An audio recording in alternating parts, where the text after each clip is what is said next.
incompetent. Thank you all very much. All right, you've been listening to former President Trump. House Speaker Mike Johnson was also there taking questions at the news conference at Mar-a-Lago in Florida. They were asked about the border. They were asked about abortion.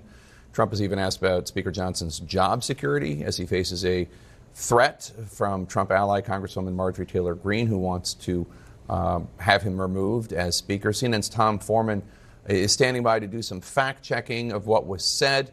But while he prepares that, let's bring back CNN anchor Kaitlan Collins. Kaitlan, obviously, he said a lot of harsh things, false things, things that are braggadocious, as you might say. What's your take on what we just heard?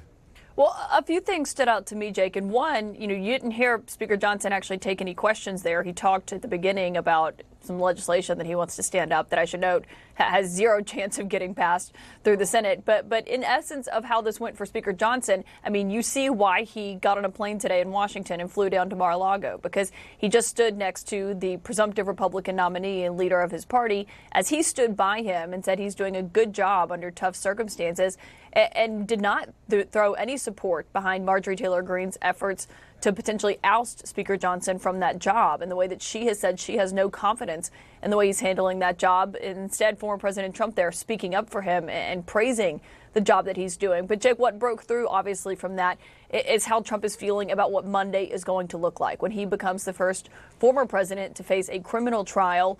And he did say he's willing to testify. We'll see how his legal team feels about that. He has had a lot of animosity toward past attorneys who encouraged him not to testify at the E. Jean Carroll trial. But what he said there, Jake, really underscores the significance of what Monday is going to look like. And the former president said jury selection is largely luck. It depends on who you get. And certainly those two sentences are true, Jake, among the things that he did say. And what that jury looks like is something that his team is hyper-focused on right now. Because all it takes is one juror for this case to not go the way that the district attorney, Alvin Bragg, hopes it will go.